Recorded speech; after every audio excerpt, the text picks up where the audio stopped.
Next job is to get this on a salt bait overnight. Not a salt bait, a salt rub to brine it overnight. Now, I don't have any nice salt, so what I'm going to do, I'm going to actually break down some of my own. I've only got the cheap chemical table salt, so in my little pestle,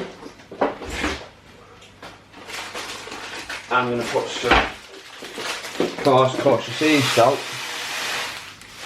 I need quite a lot of that. And I'm going to break that down without spilling it. I'll try not to spill it.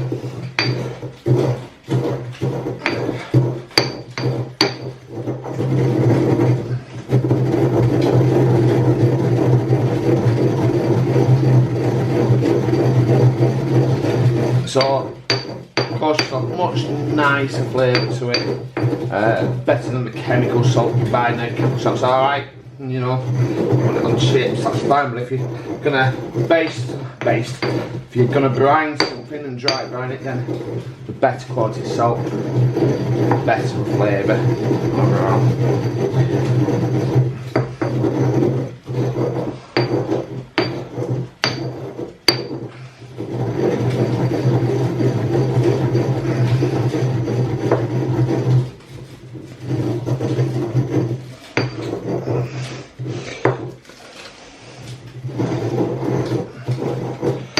You could actually probably spend most of this video watching me grind salt.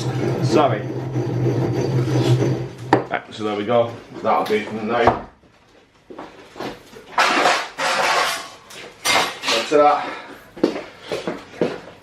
I'm now going to add my potatoes.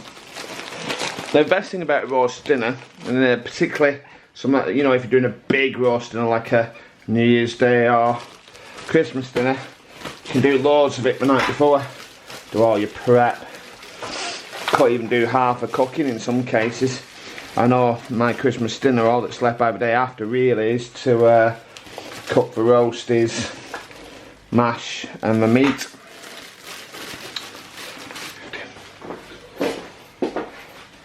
So I'm just going to give this a generous coating of salt.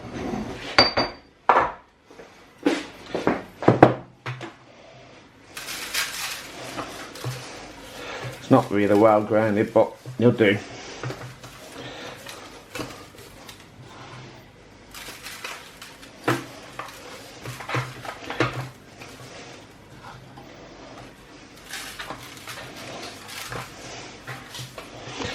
Again, I'm just going to turn that over and give the back a nice rub with that salt. I'm going to firmly massage it. I mean, it's not as fine as I want it to be, but it'll do. We've done that, okay? And that can now go in the fridge for, and then, well, 24 hours, about 18 for me. We'll return to this tomorrow. Here we go. Here's my chicken, around 18 hours with a dry brine. Now, there's a bit of an issue here because I would usually not use butter, but we can't use butter on account of my son's quite strong dairy allergy. But we are going to flavour it, so the first thing I want to do in there, I'm going to room shop.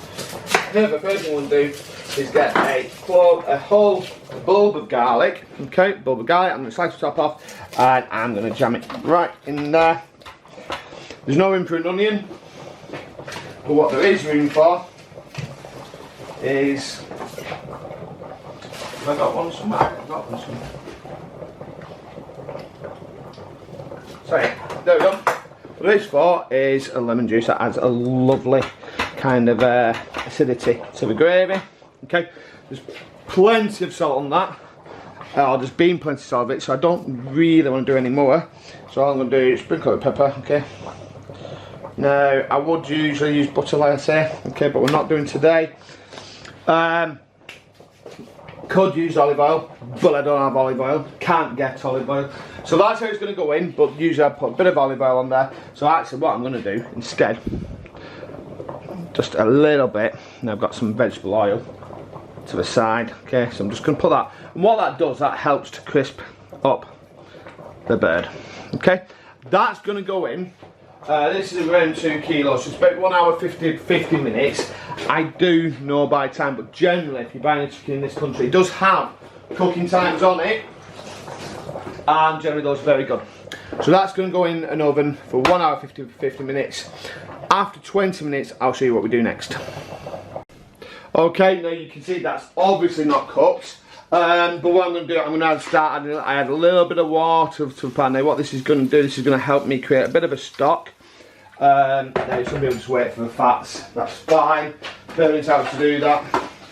But whilst that's doing is right, I'm going to, because I will add more later, definitely will be adding more later, but I am going to add 1 chicken stock pot to that. Oh, don't know what happened to that. There we go. That'll melt over time. And what that means is every 20 minutes, I'll turn this in the oven and baste it. So we will be back in around 1 hour 20 minutes, and that should be perfect. And there's our roast chicken. Done, cooked perfectly, perfect temperature, nice and crispy skin, and that's going to be delicious and delightfully, delightfully moist on the inside. What we're going to do now is transfer this to a plate with a bit of difficulty. Be stupid and grab a hot pan with your thumb and finger like me and regret it instantly, but oh well, these things happen. I was about to do it again then. Why would you grab a hot pan? You silly man. And with hopefully relatively easy, what we're going to do, we're going to just take that out. Okay, this is our delicious stock there.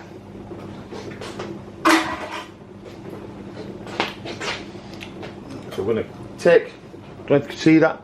So what I'm doing now, we've got the stuff here. We'll take the lemonade, put that into there, and it is somewhere in here. Oh, and already messed up. It's broken apart, so we're just going to scoop it out. But we do have garlic in there somewhere. So that's going to make a delicious gravy in a minute. There you go.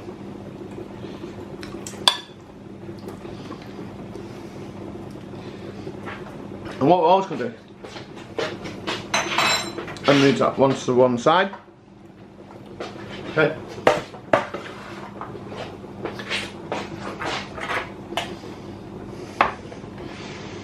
And there we go. A delicious roast chicken. Perfect. You can have this with chips. It's delicious with chips and fresh tiger bread, by the way. Or you can have it as I am going to do on a roast dinner. Whatever's on your plate, do eat what you enjoy and enjoy what you eat, and more importantly, hit that subscribe button and leave a comment below. What's on your plates? As usual, don't forget, wherever or whenever you are viewing this video, please give it a thumbs up, share and subscribe.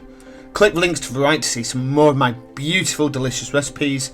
Give that notification bell a ring to be informed of future content, and last but not least, comment below what's on your plates.